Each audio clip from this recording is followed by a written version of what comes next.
ായിട്ടാണ് ഞാനിതിനെ കാണുന്നത്. മാർത്തോമ പൈതൃക പഠനവും തിരിച്ചറിവിന്റെ പാഠങ്ങളും.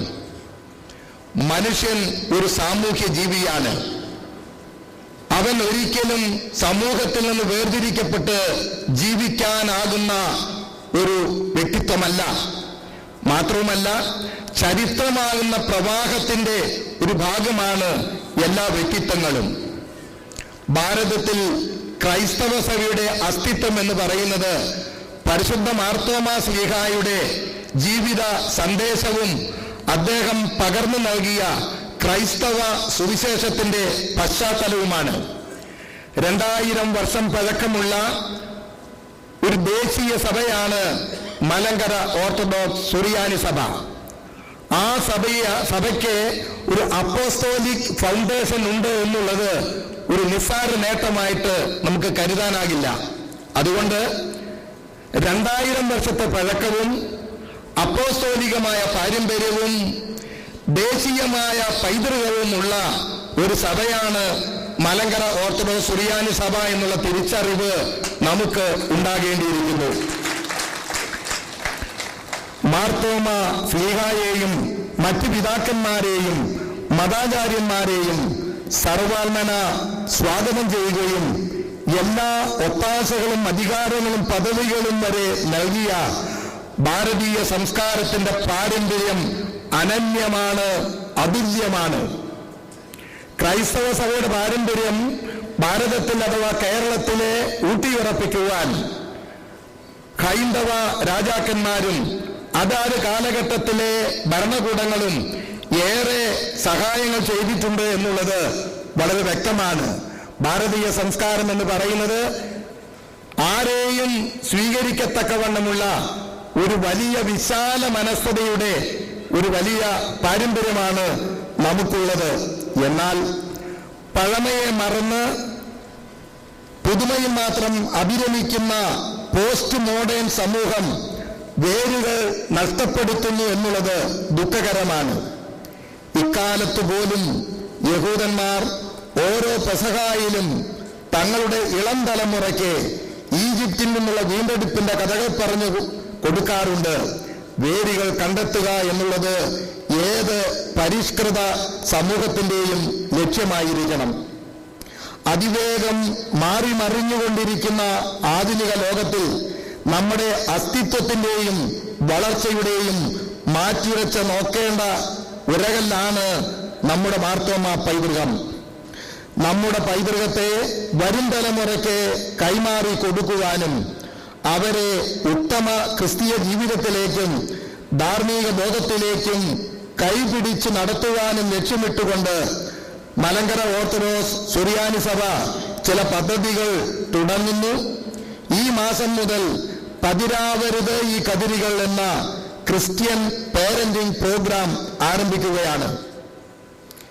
ഹു ആം ഐ, ഞാൻ ആരാണ് എന്ന ചോദ്യത്തിന് ശരിയായ ഉത്തരം കണ്ടുപിടിക്കുമ്പോൾ മാത്രമാണ് നമുക്ക് സമൂഹത്തിൽ അർത്ഥവത്തായി ജീവിക്കുവാൻ കഴിയുകയുള്ളൂ.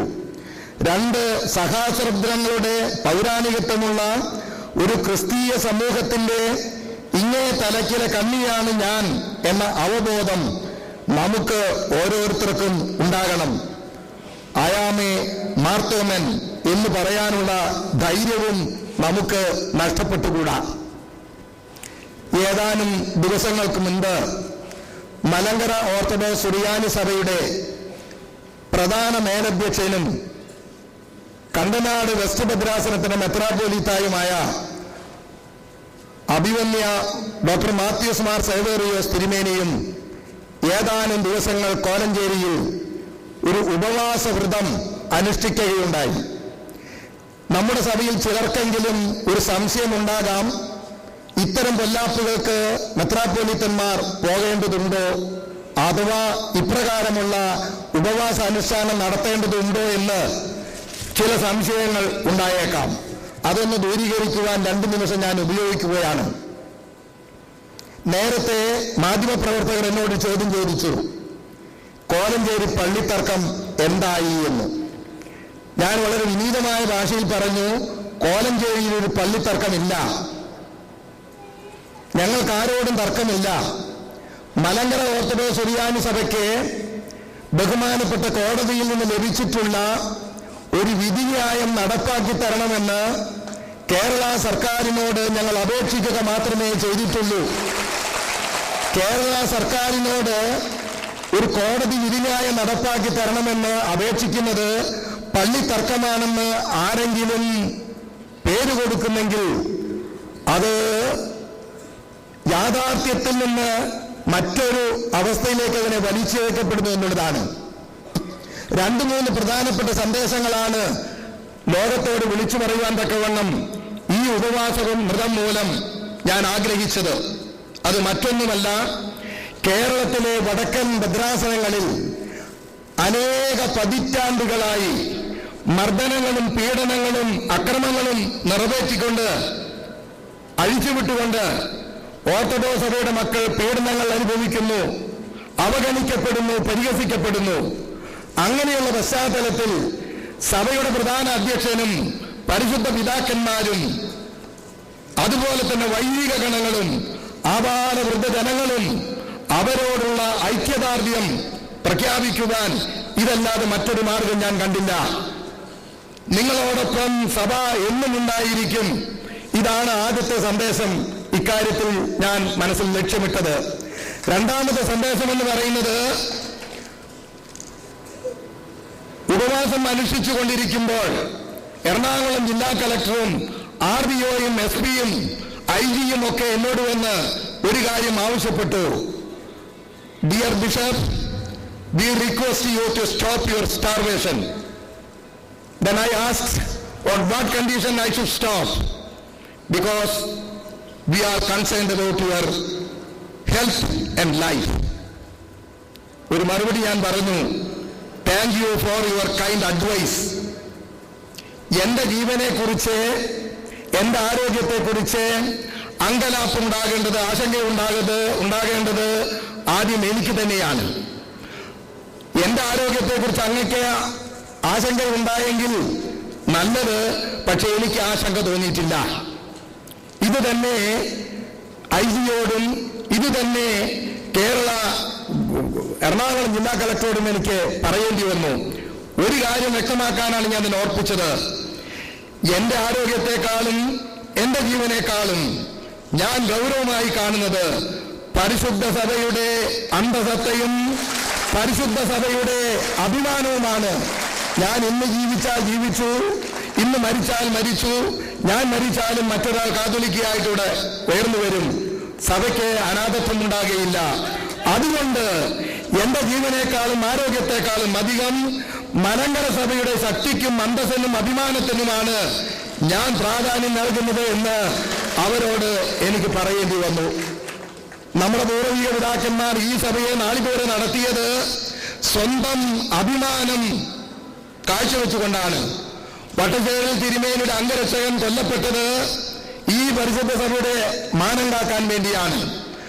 പരിശുദ്ധ വട്ടശ്ശേരി തിരുമേനി അപഹസിക്കപ്പെട്ടത്, അപമാനിക്കപ്പെട്ടത് ഈ സഭയുടെ ശക്തിക്ക് വേണ്ടിയാണ്. ഞാൻ പറഞ്ഞത്, എന്റെ ജീവനല്ല, എന്നേക്കാൾ വലുതാണ് എന്റെ സഭ എന്നൊരു സങ്കല്പം എനിക്ക് അവിടെ തെളിയിക്കേണ്ടി വന്നു എന്നുള്ളത് കൊണ്ടാണ് ഈ ഉപവാസ യജ്ഞത്തിന് ഞാൻ തുനിഞ്ഞത് എന്ന് നിങ്ങളോട് സ്നേഹപൂർവ്വം അറിയിക്കട്ടെ. മൂന്നാമതൊരു സന്ദേശവും കൂടെ ഈ ഉപവാസ യജ്ഞത്തിലൂടെ എനിക്ക് നൽകേണ്ടി വന്നു. അത് മറ്റൊന്നുമല്ല, മലങ്കര സഭയുടെ നിർണായക ഘട്ടത്തിൽ ആബാല വൃദ്ധം ജനങ്ങളും ഒറ്റക്കെട്ടായി നിന്നുകൊണ്ട് ആ പ്രതിസന്ധിയെ നേരിടുമെന്ന്, ഒരുപക്ഷെ അതൊരു താക്കീത് ഗവൺമെന്റിനാണെങ്കിൽ ഗവൺമെന്റിനെ, മറ്റാർക്കെങ്കിലും ആണെങ്കിൽ മറ്റാർക്ക് അത് നൽകേണ്ട ഉത്തരവാദിത്വം ആദ്യമായിട്ട് എനിക്ക് തന്നെയാണെന്ന് ഞാൻ സ്വയം വിശ്വസിച്ചു പോയി. പ്രിയപ്പെട്ടവരെ, ഈ യുവജനങ്ങൾ, ലോകത്തിന്റെ നാനാഭാഗങ്ങളിലെ യുവജനങ്ങളും ഈ കാര്യത്തിൽ നിങ്ങൾ കാണിച്ച സ്നേഹം, നിങ്ങൾ കാണിച്ച ഉത്സാഹം, നിങ്ങൾ കാണിച്ച പങ്കാളിത്തം, അതിനെ സഭയുടെ ഒരു പ്രധാന ചുമതലക്കാരൻ എന്നുള്ള നിലയിൽ ഞാൻ നിങ്ങളോട് നന്ദി പറയട്ടെ. ഇത് ഞാനിവിടെ പറയാതെ പോയാൽ ഒരുപക്ഷെ നിങ്ങളിൽ ആർക്കെങ്കിലും ഒരു വിരോധമുണ്ടാകാം. ഈ തിരുമേനി എന്ത് കൊല്ലാപ്പാണ് ഈ കാണിക്കുന്നത്? വല്ല കാര്യമുണ്ടോ? AC കാറിൽ യാത്ര ചെയ്താൽ പോരെ? എവിടെയെങ്കിലും ചെന്ന് പൂമാല വാങ്ങി കഴുത്തിൽ അണിഞ്ഞാൽ പോരെ? പുകഴ്ചകൾ കേട്ടാൽ പോരെ, ഈ പാടുപെടുന്നത് എന്തിനെന്ന് ആരെങ്കിലും ചിന്തിക്കുന്നെങ്കിൽ ഇതാണ് അതിന്റെ ഉത്തരമെന്ന് ഇത്തരണത്തിൽ ഞാൻ പറയാതെ പോകുന്നത് അബദ്ധമാണെന്നുള്ള ചിന്ത കൊണ്ട് ഞാൻ അത് പറഞ്ഞു വെച്ചു എന്ന് മാത്രം. ഞാൻ എന്റെ വാക്ക് ദുരിപ്പിക്കുന്നില്ല. മലങ്കര സഭയുടെ അഭിമാനങ്ങളാണ് നിങ്ങൾ ഓരോരുത്തരും. യുവതലമുറ മലങ്കര സഭയ്ക്ക് ഒരു വലിയ പ്രതീക്ഷ നൽകുന്നുണ്ട്. സഭയുടെ പ്രതിസന്ധി ഘട്ടങ്ങളിൽ നിങ്ങൾ ഉണർന്നു വന്ന് ഈ സഭയെ സംരക്ഷിക്കുവാൻ തക്കവണ്ണം ഒരു മാനവും മഹത്വവും നോക്കരുത്. നമ്മുടെ വീട്ടിലെ ഒരു കുഞ്ഞ് 2 വയസ്സോ 3 വയസ്സോ പ്രായമുള്ള ഒരു കൊച്ചുകുട്ടി കിണറ്റിൽ വീണു എന്ന് വിചാരിക്കുക. അത് കണ്ടു നിൽക്കുന്ന മാതാവിനോ പിതാവിനോ മാനമില്ല. അവനൊരു പക്ഷെ എടുത്തു ചാടി എന്നിരിക്കും. ഒരുപക്ഷെ പിതാവിന്റെ ജീവൻ നഷ്ടപ്പെട്ടെന്നിരിക്കും.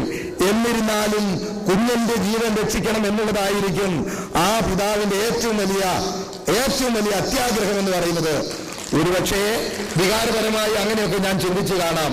അതുകൊണ്ട് ഇത് ഒരു അനവസരത്തിലാണ്, അല്ലെങ്കിൽ ഇങ്ങനെ ചെയ്തത് ന്യായരഹിതമാണെന്ന് ആരെങ്കിലും ചിന്തിക്കുന്നുണ്ടെങ്കിൽ അത് അബദ്ധമാണ് എന്ന് ഇത്തരണത്തിൽ ഞാൻ ഓർപ്പിക്കട്ടെ. ഈ ഭദ്രാസനത്തിലെ പിതാക്കന്മാരും വൈദികരും എല്ലാ ഇടവകജനങ്ങളും ഈ വക കാര്യത്തിൽ നിങ്ങൾ ഒത്തിരി പ്രവർത്തിച്ചു എന്ന് ഞാൻ മനസ്സിലാക്കിയിട്ടുണ്ട്. എല്ലാവരോടും നന്ദി ഞാൻ പറയുന്നു. ഞാൻ എന്റെ വാക്കുകൾ ചുരുക്കുകയാണ്. ഈ പ്ലാറ്റിനം ജൂബിലി സെലിബ്രേഷൻ ഉദ്ഘാടനം ചെയ്യുവാൻ തക്കവണ്ണം നമ്മെ തന്നെ നിങ്ങൾ വിളിച്ചു എന്നുള്ളതിൽ ഞാൻ ഏറ്റവും നന്ദിയോടെ നിങ്ങളുടെ സ്നേഹ ആദരവിനെ ഞാൻ ഉൾക്കൊള്ളുന്നു. ഒരിക്കൽ കൂടെ നിങ്ങൾക്ക് എല്ലാവർക്കും എന്റെ സ്നേഹവും ആദരവും നേർന്നുകൊണ്ട് ഈ പ്ലാറ്റിനം ജൂബിലി സെലിബ്രേഷൻ ഔദ്യോഗികമായി ഉദ്ഘാടനം ചെയ്തതായിട്ട് പ്രഖ്യാപിച്ചുകൊണ്ട് ഞാൻ എന്റെ വാക്കുകൾ ചുരുക്കുന്നു. മാർ തോമാ ശ്ലീഹായുടെ സിംഹാസനം നീണാൾ വാഴട്ടെ.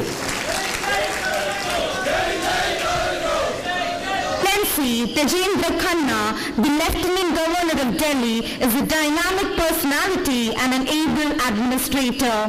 He holds the unique distinction of being the longest-serving Lieutenant Governor of the National Capital Territory. His Excellency has excelled himself in all the distinctive and responsibilities that are bestowed upon him with utmost diligence and committed leadership. The Commonwealth Games held in Delhi last year and bringing the state of Punjab from the brink of the presidential rule in the year 1992 were some of the major and notable achievements in his illustrious and distinguished career in public service. May I request Your Excellency. Valedictory function of the Platinum Jubilee of the Youth Christian Orthodox Movement. I will take only a few minutes of your precious time. I also have something to attend to, but let me just give you a little bit of my own background in terms of, I think, a fairly good awareness of the Christian teaching. I studied in a Jesuit school, was a boarding student for 7 years, and finished senior Cambridge there. Every single morning after getting ready, the first thing we did was to go to church, and the life and teachings of Christ were a regular part of our curriculum. I feel at the end of the day, we all have, apart from the fact that we gather together and we worship together in churches, temples and mosques, but basically it's a one-to-one relationship also with the Almighty.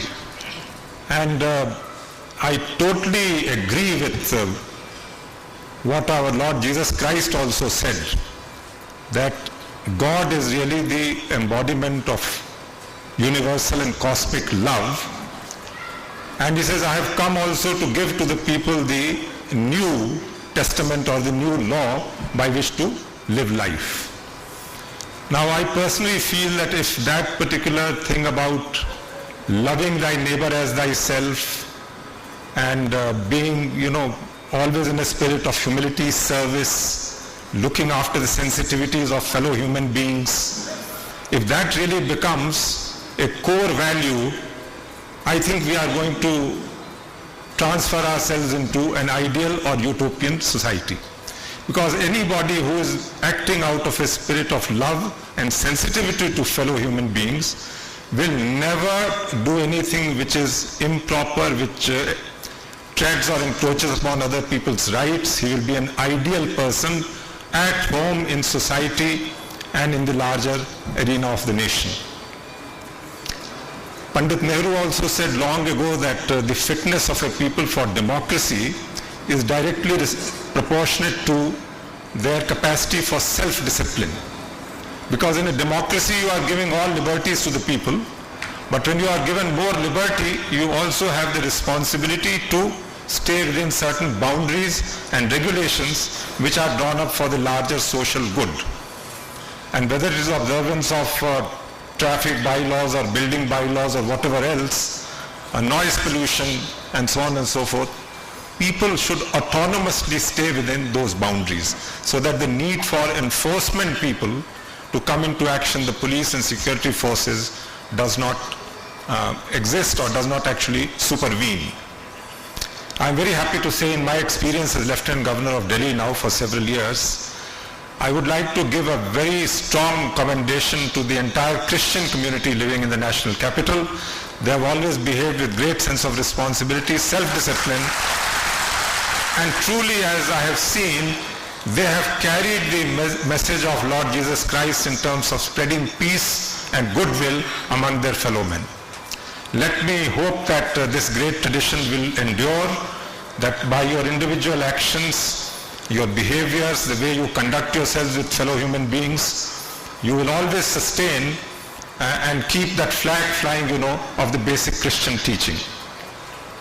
I would also like to assure you, it was a great honor for me to be able to do something in the course of my duties to provide some land for a church and for school, etc., to the Mar Thoma Church.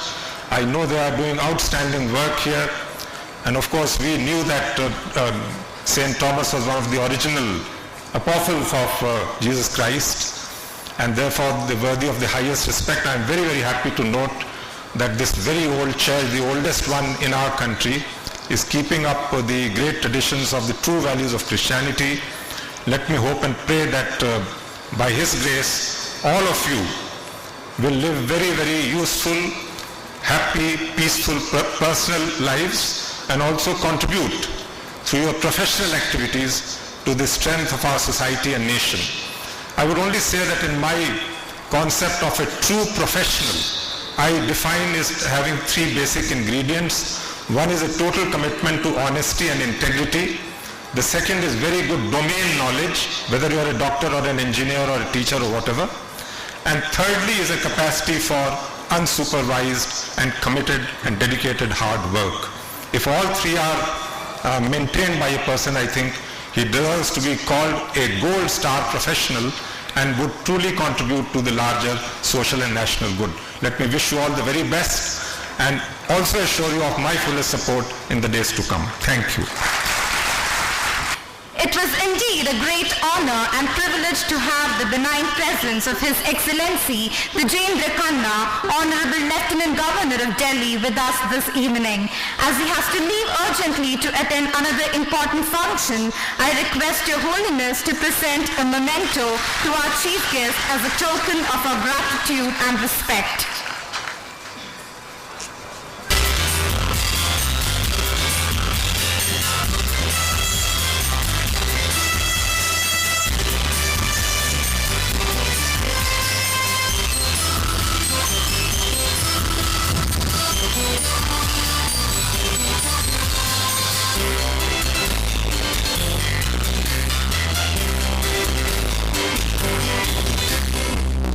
Grandma,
the Eastern Orthodox Church Fathers, his lifestyle of humility and lovable approach to each and everyone has endeared him to everybody. Under his guidance and able leadership, the OCYM is reaching new heights of progress. I request your grace to deliver the presidential address. തിരുനാമത്തിന് മഹത്വം ഉണ്ടായിരിക്കട്ടെ. Very good evening to all and greetings to one and all. In the name of our Almighty God, Your Holiness Catholicos and Malankara Metropolitan,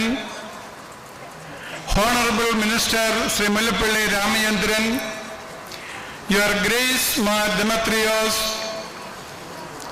Very Reverend Ramachan, other dignitaries on the dais, respected priests, and beloved brothers and sisters.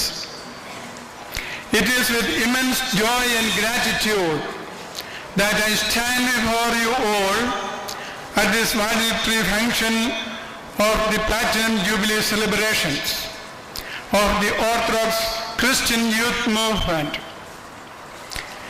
It is an added joy to have Sri Mullappally Ramachandran, Union Minister of State, Home Affairs in our midst, as our guest of honor. Sri Ramachandran is a veteran parliamentarian from our home state Kerala, has been the member of Lok Sabha for almost 3 decades now, which by itself speaks out the confidence and support he has amongst the public. During the long tenure, Sri Ramachandran has also represented various national committees for agriculture, railways, civil aviation, etc. ഈ സമയത്ത് ഞാൻ ബഹുമാനപ്പെട്ട മന്ത്രിയോട് ഒരു അപേക്ഷ പറയുകയാണ് മലയാളത്തിൽ തന്നെ. ഇന്നലെയോ മിനിഞ്ഞാന്നുണ്ടായിരുന്ന നമ്മുടെ മനോരമ പത്രത്തിൽ അതിൻ്റെ എഡിറ്റോറിയലിനകത്ത് ഒരു സങ്കടം പറഞ്ഞിട്ടുണ്ട്, ഗുണ്ടായിസം ഗ്രാമപ്രദേശത്ത് വളരുന്നു എന്ന്. അതിന് കാരണം നമ്മളാണ്. കോടതി വിധി നടപ്പിലാക്കാത്തതാണ് അതിൻ്റെ കാരണം. ഗുണ്ടായിസത്തിന് പ്രോത്സാഹനം കൊടുക്കാനാണ് കാരണം. ഈ ഞങ്ങളുടെ വളരെ വിലപ്പെട്ട എൻ്റെ പ്രിയ സ്നേഹിതനായ ടി.എം. വർഗീസ് എന്ന് പറഞ്ഞ മലങ്കര വർഗീസിനെ നടു റോഡിൽ 2 കൈയും 2 കാലും വെട്ടിക്കൊല്ലുകയായിരുന്നു. ദയവ് ഒരു അപേക്ഷയുണ്ട്, അതിൻ്റെ യഥാർത്ഥ പ്രതിയെ ഒന്ന് കണ്ടെത്തി കിട്ടാൻ സഹായിക്കും. For the benefit of our distinguished guests, let me briefly touch upon the history and activities of the Orthodox Christian Youth Movement, acronym OCYM. The OCYM is the youth wing of the Malankara Orthodox Syrian Church, is in its 76th year of active leadership and Christian witness in the church and society. It contributes to the goodness and progress of the church and community in the threefold path of worship, study, and service. It aims at molding the minds and visions of the youth against the background of the contemporary issues. A short mention of the start of OCYM in the Silver Jubilee celebration of the Student Conference in 1933 at Baliga Madam, Tiruvalla. Sri K.M. Cherian, then lecturer in Madras Christian College, made the proposal that a similar parish-centered organization be formed for the spiritual upbringing of youths who are not students. This idea was followed up through the Bethany Masika, a monthly magazine, by young leaders like Reverend T.S. Abraham, George, and others. Enthusiastic responses came from different quarters, and the Syrian Yuvajana Sangham was formed in 1933. ഇപ്പോൾ 76 വർഷമായെന്നാണ് ഞാൻ പറഞ്ഞത്. കഴിഞ്ഞ മെയിലാണ് 75 കഴിഞ്ഞത്. 76ാമത്തെ വർഷമാണ്. With Joseph Mar Severius, Episcopal President, and T.S. Abraham as secretary. It was in 1936 that Mr. P. Daniel, later Daniel Marpilexinos, took over as the secretary, after which the Yuvajana Sangham saw its steadfast growth over the past 75 years. The OCYM has grown multifold, serving the community and learning from the Word of God. The core activities at each local parish unit centered around empowering the youth are identifying the power and potentialities of the youth, channelizing their strength toward peaceful purposes in the contemporary church and social scenario, leading the youth to the mainstreams of church and society at large, addressing the present-day issues more meaningfully through seminars, workshops, discussions and conferences. Every year a theme is chosen for OCYM to meditate and study over the year.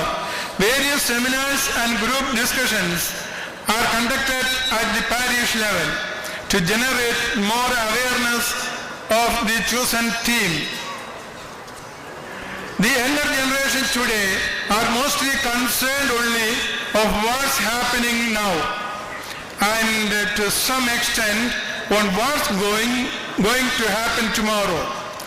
We see a great negligence from their part on seeking the past. An attempt is made in this year's theme, Marthoma Heritage and Lessons of Understanding, for the OCYM as a team to look into the past and study on the heritage of Indian Orthodox Church. The history of Indian Christianity dates back to AD 52 with Saint Thomas, the disciple of Jesus Christ, landing in Kerala. The study expects to learn more of Saint Thomas, his association with Jesus Christ. He recognizing Jesus Christ as his Lord and Savior. Over the year, it is expected that the OCYM members study in detail the profound faith of Saint Thomas and other distinguished leaders of the church who have interpreted the faith and handed over the findings to us over the years. It is not enough that we just learn them, we should follow them and pass it on to the next generation. In this context, I would like to mention a word about our Catholicos. His Holiness Basilios Paulos II, who reigns as a role model to each one of us. In this recent issue at Kolancheri Church, His Holiness stood firm by the faith of our church and fought peacefully with fasting and prayers for the enforcement of law and order. I would request you all to stand up for a moment. Please എല്ലാവരും എഴുന്നേറ്റ് നിന്നിട്ട് പരിശുദ്ധ മാവായിക്ക് ഐക്യദാർഢ്യം പ്രകടിപ്പിക്കണം. സഭയ്ക്ക് വേണ്ടിയാണ് അദ്ദേഹം കഷ്ടപ്പെട്ടത്. ഇതുപോലെ ഒരു നടപടി നേരത്തെ നമ്മുടെ സഭയിൽ ഉണ്ടായിരുന്നെങ്കിൽ കുറച്ചേൽ കാണുന്നു പറഞ്ഞേനെയും. എൻ്റെ ചെറുപ്പക്കാരായ നിങ്ങളോട് എനിക്ക് അഭിമാനമുണ്ട്. ഞാനൊന്ന് ചൊല്ലിത്തരാം, നിങ്ങൾ ചൊല്ലാം. ജയ് ജയ് കാതോലിക്കോസ്. മതി, എല്ലാവർക്കും ഇരിക്കാം. I would request all of you, expressing our respect and confirming our support to His Holiness in the endeavor for the enforcement of peace and justice. പലപ്പോഴും ഓർക്കപ്പെടുന്ന ഒരു കാര്യമുണ്ട്. നമ്മുടെ സമുദായം പാർശ്വവൽക്കരിക്കപ്പെട്ട ഒരു സമൂഹമായി മാറുകയാണോ എന്ന്. നമുക്ക് ചോദിക്കാനും പറയാനും ആരുമില്ലെന്ന് ഒരു തോന്നൽ. പക്ഷെ അങ്ങനെയല്ല. നിങ്ങൾ കോലഞ്ചേരി കാണിച്ച് അഭിമാനമാണ് നിങ്ങൾ കാണിച്ചത്. നിങ്ങളുടെ അഭിമാനത്തിൽ ഓരോ വ്യക്തികളുടെയും രോമാഞ്ചം കൊള്ളുകയായിരുന്നു അന്ന്. അതിൽ ഞാൻ അഭിമാനിക്കുന്നു. നമ്മുടെ സഭയ്ക്ക് വേണ്ടി നിങ്ങൾ കാണിച്ച ആ ചങ്കൂറ്റത്തെ ഞാൻ അഭിനന്ദിക്കുന്നു. അതിനേക്കാൾ ഏറ്റവും വലിയ കാര്യം എനിക്ക് നിങ്ങളോട് പറയാനുള്ളത്, നിങ്ങൾ നീതി ന്യായവും വെടിയാതെ ഒരു അക്രമവും കാണിക്കാതെ പരിശുദ്ധ പിതാക്കന്മാരുടെ കൽപ്പനകൾ അനുസരിച്ചു എന്നത് നിങ്ങളുടെ മാനസിക ബലത്തെയാണ് കാണിക്കുന്നത്. അതിനെ ഞാൻ അഭിനന്ദിക്കുകയാണ് ചെയ്യുന്നത്. ദൈവം നിങ്ങളെ അനുഗ്രഹിക്കും. എനിക്കിത് പറയാനുള്ളൂ നിങ്ങളോടായിട്ട്. ഞാൻ എൻ്റെ വാക്ക് ചുരുക്കട്ടെ. I conclude praying for the peace of our nation, dreaming of India as a nation free from riots, with the Indian community staying in religious harmony, loving